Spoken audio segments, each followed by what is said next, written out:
Hey everyone, it's Adam Grant. Welcome back to ReThinking, my podcast on the science of what makes us tick. I'm an organizational psychologist, and I'm taking you inside the minds of fascinating people to explore new thoughts and new ways of thinking.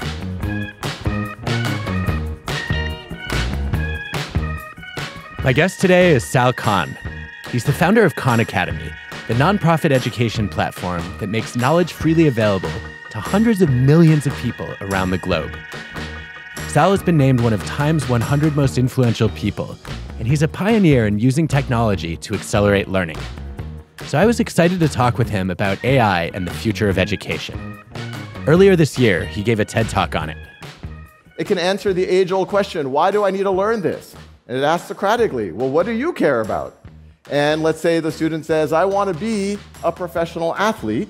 And it says, well, learning about the size of cells, which is what this video is on, that could be really useful for understanding nutrition and how your body works, etc.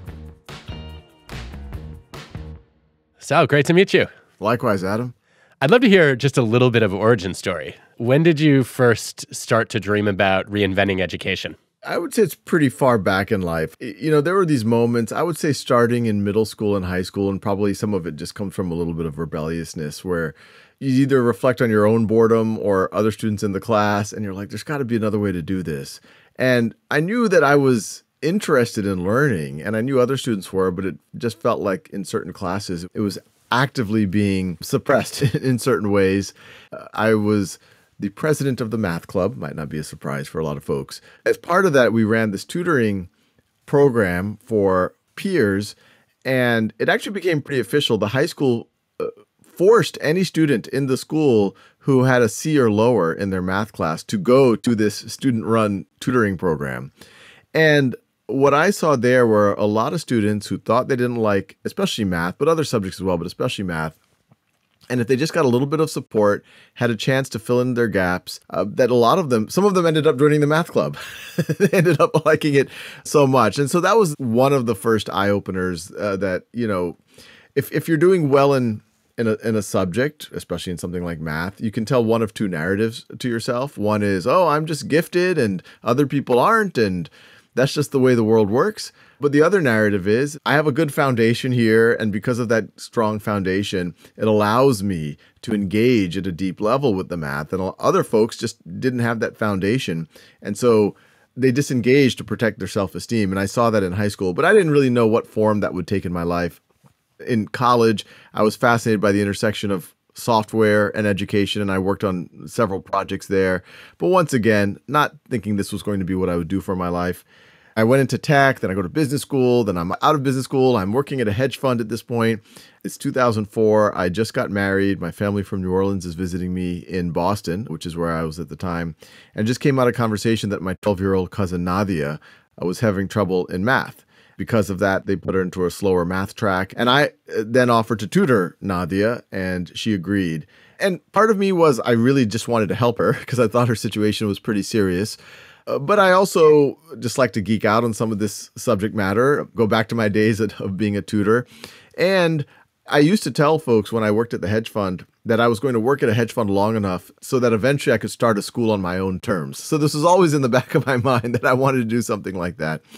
It was with tutoring Nadia, and I saw the same thing with Nadia that I saw a lot of those peers in high school, that she just had gaps in her knowledge and her confidence was shot, but by having one-on-one support, not only did she get caught up with her class, she got ahead of her class. At that point, I became what I call a tiger cousin, and I called up her school. I said, you know, I think Nadia should be able to retake that placement exam.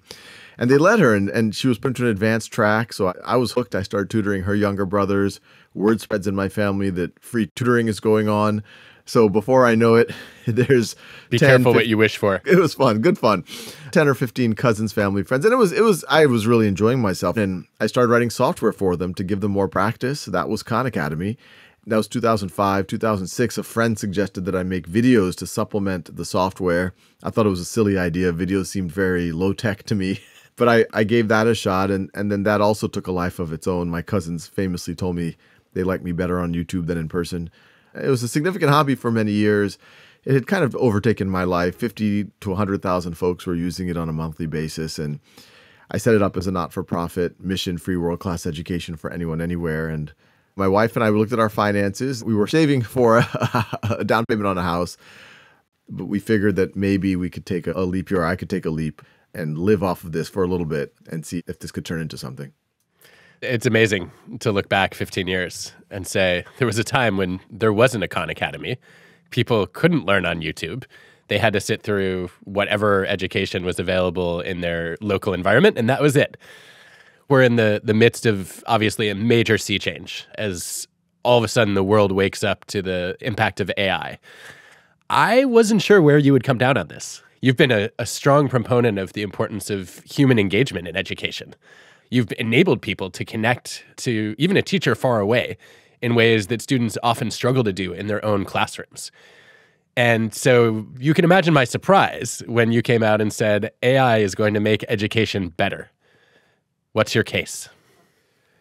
Well, from the beginning, when folks saw Khan Academy and they said, oh, there's on-demand video, there's a software that lets students practice at their own time or pace, some folks built a narrative saying, oh, this could replace teachers. And some people like that narrative. As a teacher, I hated that narrative, but go on. I would cringe when I saw that narrative. And there were some teachers who would, to some degree, go after us. And they would say things like, oh, well, this isn't real teaching. What I do in the classroom is real teaching. And I agree with them. What we've always advocated for is never putting technology first. There's always some pedagogical goal.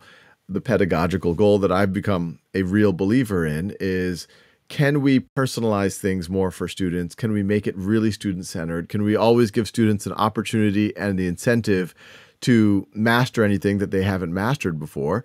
And can we free up more time for human-to-human interaction? Those are my objective true norths when we think about education. And then we should think, okay, what are the tools to do it? So even from the beginning of Khan Academy, we always said, look, the whole point of the videos is just to take the lecture off the table. I don't think the videos are even necessary to watch. I don't think lectures are necessary.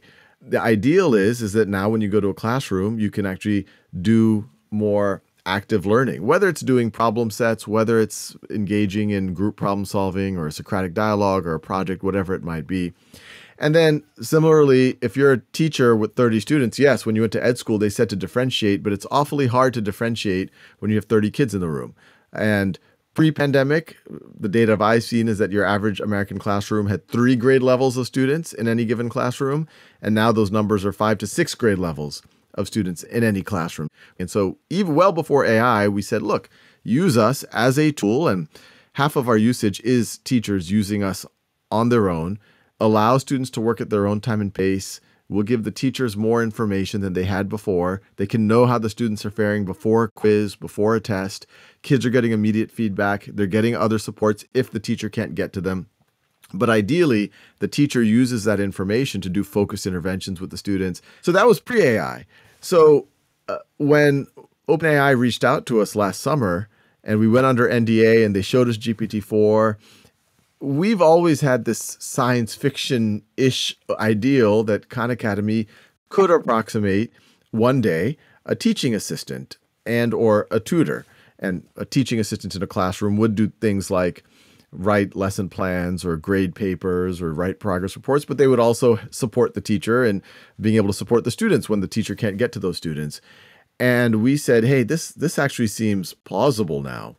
And so we started working on it pretty intensely, secretly, until March of this past year, in 2023. And then we launched what we call Khanmigo. But it's really the same idea that we are just providing more supports for students, more supports for teachers, so that, especially from the teacher point of view, they have more time and energy for themselves. In principle, I think this makes a lot of sense. It tracks with a wealth of evidence on flipped classrooms and how if we can give students access to learn the content on their own time and then bring them into the classroom to engage with the teacher and their classmates and do more active and interactive learning, that leads to deeper processing, better retention, more growth, all good. I also wonder, though, about some complications. So I'm thinking, for example, about a physics experiment done a couple of years ago where students learned more when they did active learning as opposed to just attended a lecture, but they enjoyed it less. I guess there's an opportunity here for AI to be helpful there. So talk to me a little bit about Khanmigo and how it works. I've definitely observed that. We run a lab school out here in Northern California, and I've gotten complaints, even from maybe a few of the students in my own family, who said, well, why can't we just sit and listen to a lecture like kids at other schools do? It doesn't take as much energy as active learning, but most of the evidence is the active learning is going to be a lot better for you. And so Conmigo is really just trying to drive that active learning. And it does start to mix these ideas of active and say lecture together in a little way. So as I said, our objective here is a teaching assistant for every teacher, a tutor for every student.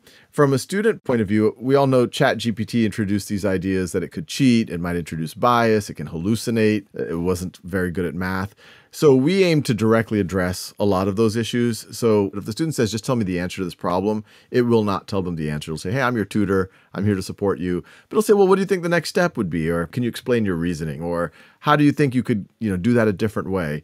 And then there's a bunch of things that we've done on the safety side that we think are important, at least in this stage for under 18 users of generative AI, which is all of the conversations are logged. If you're an under 18 user, you have to have either a parent or a teacher attached to your account, and they have access to all of the conversations. We have a second AI that observes and moderates the conversations. And if it judges that conversations are going into a unconstructive place, it will actively notify the parents or the teachers. And then there's a ton of work we've done on trying to minimize the hallucinations and making the math as accurate as possible. The hallucinations, it's anchored on the videos, the articles, the exercises that we already have. And so it won't make up things outside of that when it's anchored on that. But it does a lot beyond just traditional tutoring.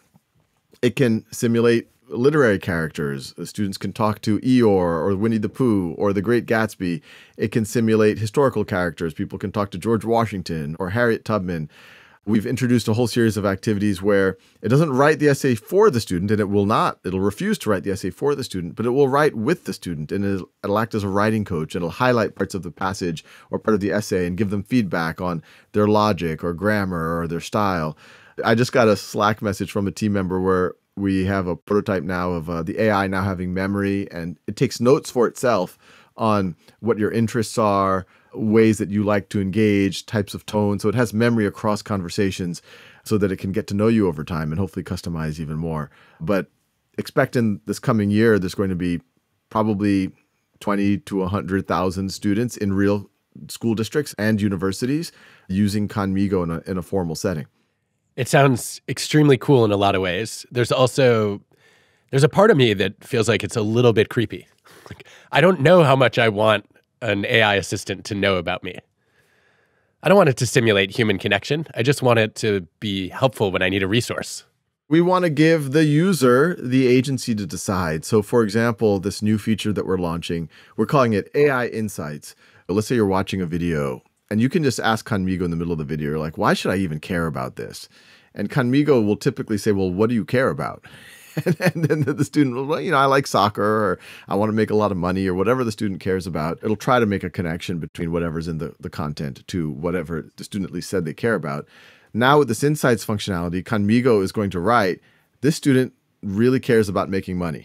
So in the future, it might automatically say, hey, well, last time we talked about how this might affect the stock market. Let's think about that again. But what we have made it is students can turn that functionality on or off if they don't like it.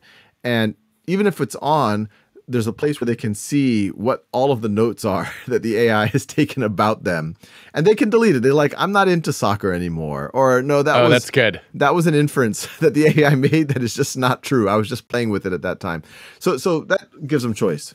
So relieved to hear that. Yeah, I mean, first of all, it's great that you're opening the black box so that there's not some, secretive AI version of a medical or government record being kept on students. But more importantly, the fact that students can delete allows them to evolve.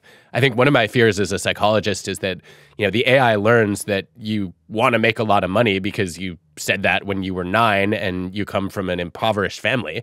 And then you all of a sudden don't get to evolve your values. I would hate to see any kind of tool that's supposed to be a resource for students start to stifle their growth. 100%. We were just brainstorming today about what's the best way of even getting this type of information. Obviously, it can happen implicitly with random conversations, but we might have like an icebreaker session with students in the AI and maybe encourage them to do it on a semi-regular basis. So obviously, they can go and they can edit the AI's insights, but it allows them to refresh. And I think there's something powerful about that kind of reflection that unfortunately a lot of students don't really get to do until they apply to college and they have to write all these essays. And usually at that point it's so stressed that they're not really reflecting. But if they can do that every few months or so, that could be pretty nice. I wonder if there's an opportunity here too to leverage their peers. There's a lot of evidence in personality psychology suggesting that the people who know us well, in certain ways, know us better than we know ourselves. And so I'd love to see an annual update from, you get to pick 3 or 4 classmates to talk to your AI assistant about what your interests are. And that way, your friends are going to make you aware of patterns you can't see in yourself. And then also, you're inevitably going to have different peers each year. And so there are going to be new inputs coming in on a regular basis. I love that idea. We are right now also brainstorming how we can leverage Conmigo, not to just facilitate interactions with the AI where you talk to a historical character or you get into debate with the AI, but how it could act as a facilitator for human-to-human interactions. And it's interesting, separately, I was even telling our head of HR that we could use Conmigo for things like 360 reviews, where you say, here are the 5 people I've worked with most closely this past year. It can interview them, and then it can anonymize it, and then it can give you the insights. In most companies, that's a very expensive process. And because it normally doesn't happen or doesn't happen well. But what I love your idea, because we never even connected those 2 dots. We were thinking about using the 360 in our work setting. And then in the classroom setting, we're like, oh, what could be some nice student-to-student interactions? This could be incredibly powerful if you could have, on a regular basis, you could ping your classmates or your teachers for just some good feedback. I would love to see that happen. It probably would help students build the muscle of feedback seeking, right? And learn about themselves through the eyes of others, which I think is a skill we all know is vital to learning, but a lot of us don't get enough opportunity to practice growing up. And feedback giving, which I'm still learning the skill of doing it well. Absolutely. There's another benefit I see of having the AI tutor. And our audience knows that both as a psychologist who cares about people and a social scientist who loves data, I'm a little bit skeptical on all things AI. But one of the things that first intrigued me about it was, I guess back in 2016, there's a big story about a Georgia Tech computer science professor, Ashok Goel, who, without telling his CS students, had made one of the TAs for the class an AI. You went the whole semester emailing one of the TAs and getting pointers and feedback and suggestions on homework, not knowing it wasn't a person. And even in 2016, it not only fooled them all, but then once the AI's identity was revealed, if I remember correctly, students were more comfortable reaching out to the AI with basic questions because nobody's worried about looking like an idiot when they're talking to a computer. It's being judged by a human that's potentially embarrassing or mortifying. And so I wonder if you've seen that kind of dynamic play out already with Conmigo, that maybe there's a lot of psychological safety to ask questions that might feel ignorant or stupid. We've just started rolling it out into mainstream school districts. One of them is in Newark, New Jersey. And we've definitely gotten anecdotal reports from teachers saying, those kids weren't even asking me that question. But they clearly had that gap in their knowledge, and they felt more comfortable. And this does harken back to the early days of Khan Academy.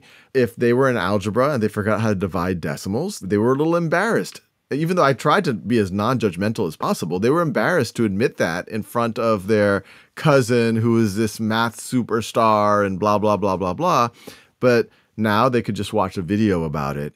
I was intrigued by the Great Gatsby example in your TED Talk recently. We run an online high school with Arizona State University called Khan World School, and we have a student who attends that online school based in India. Her name's Sanvi, and she was doing a report on the Great Gatsby. And when she was reading the Great Gatsby, Jay Gatsby keeps looking at the green light off into the distance. And she's like, well, why does he do that? She did some web searches, and people have obviously studied this and commented about the symbolism of that, but none of it was really resonating with her. And then she realized that she had Conmigo and that she could talk to Jay Gatsby himself. And so, splendid choice, old sport. I am now Jay Gatsby, the enigmatic millionaire from F. Scott Fitzgerald's classic. And so why do you keep staring at the green light? The green light, old sport. It's a symbol of my dreams and desires, you see. It's situated at the end of Daisy Buchanan's dock, across the bay from my mansion. I gaze at it longingly as it represents my yearning for the past and my hope to reunite with Daisy, the love of my life. And what was cool is, Sanvi had said, I had this long conversation. She called him Mr. Gatsby. And at the end, she actually apologized for taking his time, which I thought was very polite of her. And I wondered if this is a route to rescuing the classics. In high school, I remember probably the low point of probably my entire educational experience in high school was when my English class assigned us to read The Grapes of Wrath. I don't think I've ever been more academically depressed in my life. Like, as a kid who loved to read, I just could not stand the story, the family, the plot, the characters, all of it. Just I found extremely difficult to engage with. And I watched your talk and I thought, okay, so you give me a chance to maybe interact with Tom Joad, whose name I remember because that's how much I hated him. You give me a chance to interact with him. And maybe I think it's cool at first, but isn't there a risk that I hate the family even more as I learn more about their perspective? How do you think about navigating the challenges of just the inherent material students are engaging with not being connected to their curiosity or their values, as opposed to they haven't found the right connection point yet? I suspect in the not too far future, you're going to be able to have actual conversations like with voice with them. You're going to be able to even video conference with them. You're going to be able to eventually be in a virtual world. You're going to be able to visit their world. So all of that stuff's going to be very, very cool. But you're absolutely right. It might just be that their world is not a world right at that moment in your life that you're especially keen to get into. I fear that sometimes we're having the exact opposite effect on students when we're forcing it on them. I'm thinking about going back into the classroom this fall for the first time since we've had generative AI. And I'm wondering if the essay is dead.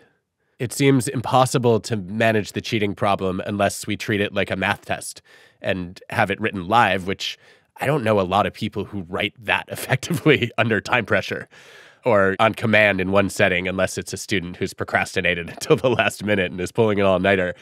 Do you have hope for students learning to write, but also us being able to evaluate the quality of their writing? Yes, and this is actually something we're actively working on. To your point, in a just pure chat GPT world, you have two options as a professor. Either proctor the writing in class, which has limited scope, or you just say, yeah, you're going to use whatever you're going to use, but I'm going to expect more of you. And I think both of those things are going to happen. Your colleague, Ethan Malik, has obviously been embracing Chat GPT in all of its forms in his work with the students.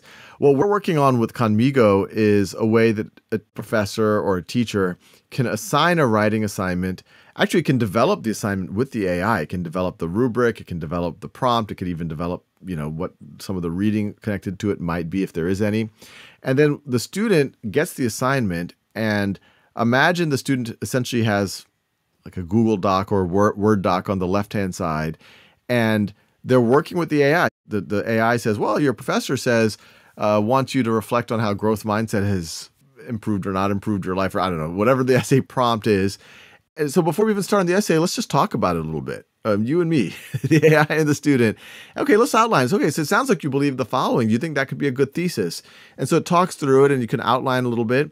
And then you can start to write it, but you always have this helper who's not doing it for you, but is acting as a writing coach and can give you feedback, and it knows the rubric by which you're about to be graded, and then at the same time can report back to the teacher. What's cool about this is students will get more support, more practice, and more feedback, which will make them, I think, better writers. Teachers will know not just the final outcome, but will know the process. And they also will not have to, from scratch, have to grade every paper according to the rubric. They're going to get support there. But I think if you do that, you make it about the process, it's actually pretty hard to cheat in that world, and it's going to be better for everyone. This is really clever. I like it. You're not only creating a world that makes it harder to cheat, you're also helping students elicit their own thoughts and learn to express them in a way that's more compelling than what an AI would produce for them. 100% right. And, going back to our example of how sometimes in, say, a literature class in high school, you lose your love for literature because it just feels like this task you have to do. Same thing happens in writing. Everyone likes to argue. Everyone likes to communicate. But if we can bring that out a little bit more and students can just recognize that, okay, writing is just putting that down on paper in a way that other people can understand your point, that's fun. That's a future I would welcome if it exists. And the AI obviously is another level of that, where it can directly address your questions without fear of judgment of your cousin.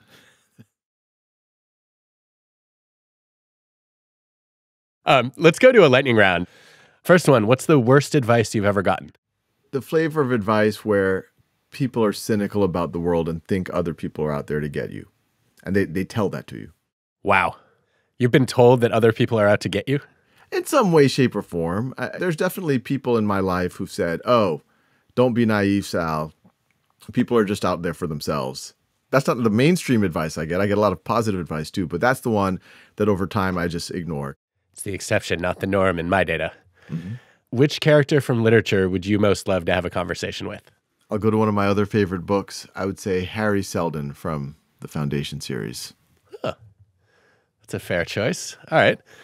My dream for the future of math is to cancel trigonometry and replace it with statistics. What is yours? My dream is that in the not too far future in our lifetimes, people view advanced mathematics, including trigonometry and statistics and calculus, as somewhat intuitive. What's something you've recently rethought or reconsidered? My management style. I used to be very hands-off and tried to support wherever someone was, which sounds great. But I think where I am now is realizing that when you're trying to get folks to go in a direction, especially a direction that other folks might not have gone before, it's very important to be clear about what we're trying to do and to have alignment around it and to be very open and clear with folks around this is what we're doing.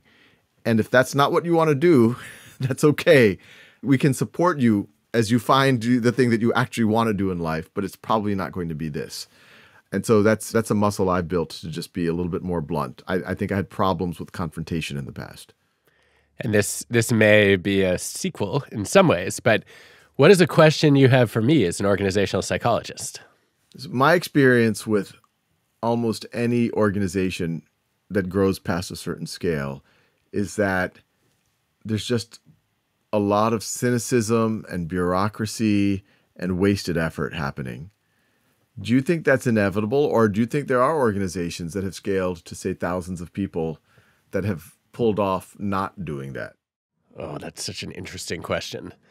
There was a Stanford professor, Hal Levitt, who spent most of his career studying organizations. And at the very end of his career, he wrote half a century of evidence accumulated, lots of patterns analyzed. He just documented all the things that get worse as an organization grows. Less human connection, more bureaucracy, less personal attachment to the mission, and the list goes on. And I don't think those are inevitable problems, but they're probabilistic problems.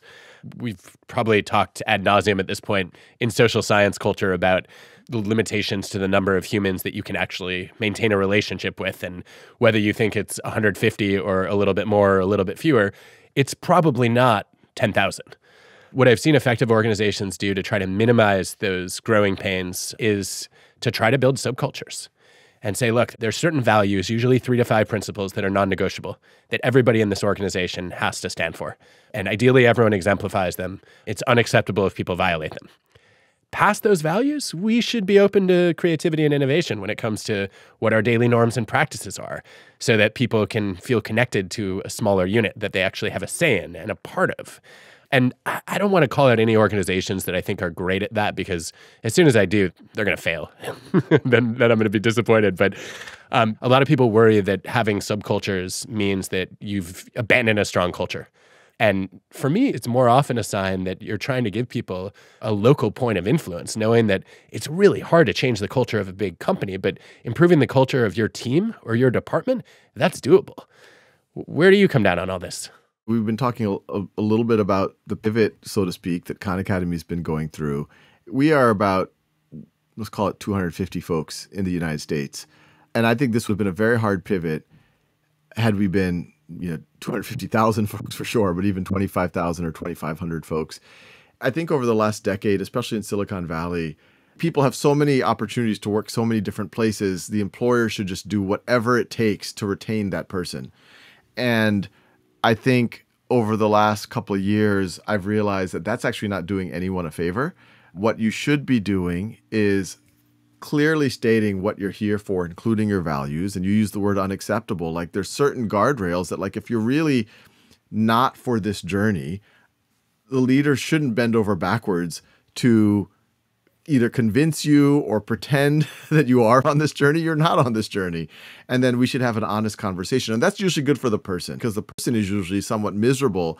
We've been able to do this, and it's been really good. I've never seen the organizational health better than what we're seeing right now, at least when we've been at this scale.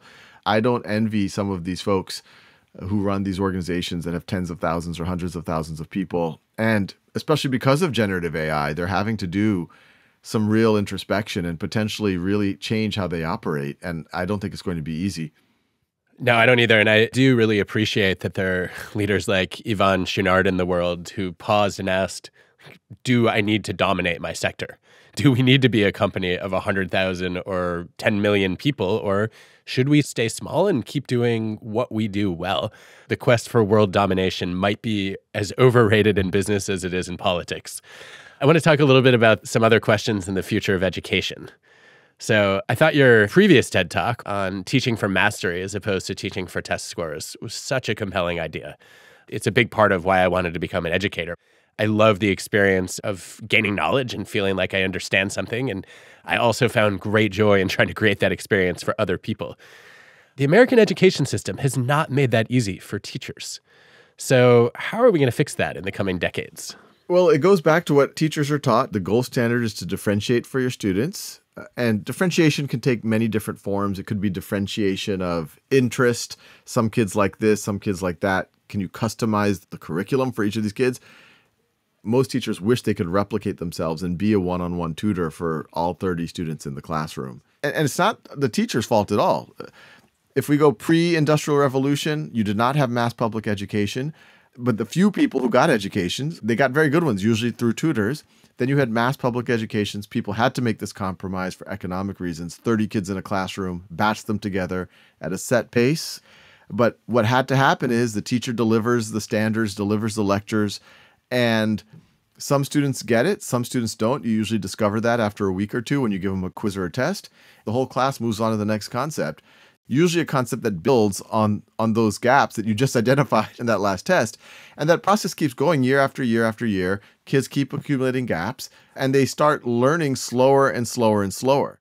One of the things that really appeals to me about your focus on mastery is it seems like a slight shift away from just a pure emphasis on growth mindset and effort, which my read of the evidence on is, yes, better to teach students growth mindsets than fixed mindsets, especially beneficial if they're learning in environments where they typically haven't had people believe in them or they haven't had opportunity.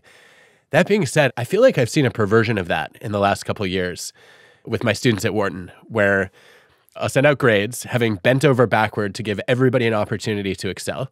And I'll see a growing number of students say, my grade does not reflect the effort I put into this course. And I'm like, well, first of all, this was a week-long class in some cases. It was not that much hard work. Secondly, you do not get graded on effort. You get graded on mastery. And you misunderstood 3 concepts that if you had read the article that they were based on, you wouldn't have lost points on. I'm curious about your reaction to that and whether you think that sort of our almost maniacal focus on growth mindset and just encouraging students to work hard has actually obscured their focus on mastery being the ultimate reflection of education. Yeah, it's fascinating, the example you just gave, because even the growth mindset literature doesn't just say only value effort. The whole point of growth mindset is you praise effort so that someone is willing to keep trying until they get to mastery. That when they get something wrong, when they struggle or fail, yes. Exactly. They don't just give up, or they don't just say, oh, I'm dumb. Or when they get it right, they don't just say, oh, I'm smart, and I don't want to revisit that again because maybe the second time I do it, I'll discover that I'm, quote, not smart. The last TED Talk that you talked about, I talked about how mastery learning and growth mindset are two sides of the same coin. It's very in vogue right now for teachers to say, oh, mastery learning, I'm going to praise effort. Your brain is like a muscle. The more you use it, the stronger it gets. Your brain grows when you get things wrong. But then students get a test. Some kids get a 70%. They get a big C or D, and then it moves on to the next test. And if you really were into growth mindset, you would allow for mastery learning. You would say, okay, you're at 70%. You haven't learned this yet. Keep working on it. I'm going to give you opportunities and incentives for you to get that level of mastery. And I know it's difficult. You only know 70% of the material right now, but it's really important for you to put in the effort and step out of your comfort zone and tackle the things that you're right now struggling with. That's what a growth mindset is about. So I think your students got it half right. It's great they're putting in effort. You should praise that effort. And you say, because you put that in effort, I want to give you more opportunities for effort. And it might be a little bit uncomfortable. If you want, here's what you can do to get that 70 to an 80 or an 80 to a 90, because I really want you to master this concept. I think you just articulated exactly the point I was trying to make, which is one of the concepts that some of these students misunderstood was growth mindset. And so ironically, they demonstrated their lack of mastery of that concept in their grade grubbing techniques. We're trying to put this into practice. We have Khan Lab School that I helped start. And then there's a Khan World School that we do with Arizona State University, which is an online high school, where we're trying to address exactly what you're talking about by giving students some choice. We essentially list out a lot of these classics, but students don't have to read all of them or in the same order or at the same time necessarily.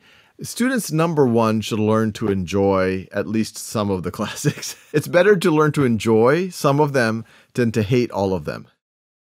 Is there anything else that you're hoping to see in the future of education?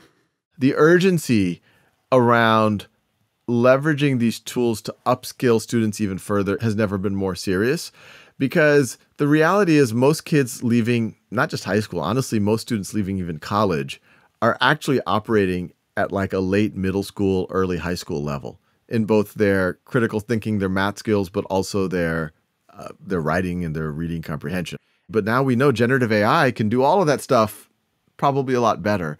And so I'm a believer that the future is going to be for the folks who can go one level above the generative AI and be even a better writer so that they can edit the AI and they can refine it, be creative enough so that they don't depend on the AI, but they can riff with the AI, and then their combined creativity is going to be that much better. It's imperative, that the 50th percentile isn't operating at a middle school level, that the 50th percentile actually operates at a level that they can really leverage the tools that we're about to be given. We're getting the tools that really do seem like magic, or like the tools of gods, if you were to go back a few hundred years ago, and we need educated gods.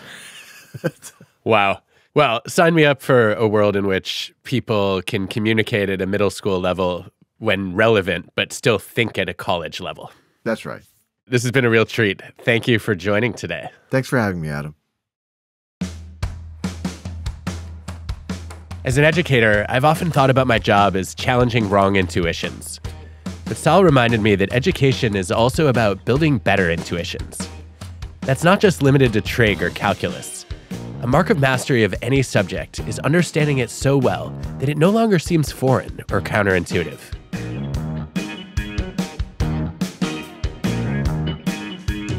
ReThinking is hosted by me, Adam Grant, and produced by Ted with Cosmic Standard. Our team includes Colin Helms, Eliza Smith, Jacob Winnick, Asia Simpson, Samaya Adams, Michelle Quint, Ben Chang, Hannah Kingsley Ma, Julia Dickerson, and Whitney Pennington Rogers.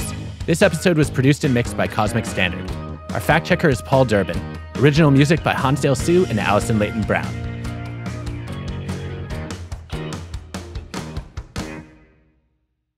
Students, number one, should learn to enjoy at least some of the classics. If you get it, it's better to learn to enjoy some of them than to hate all of them. Yes, please.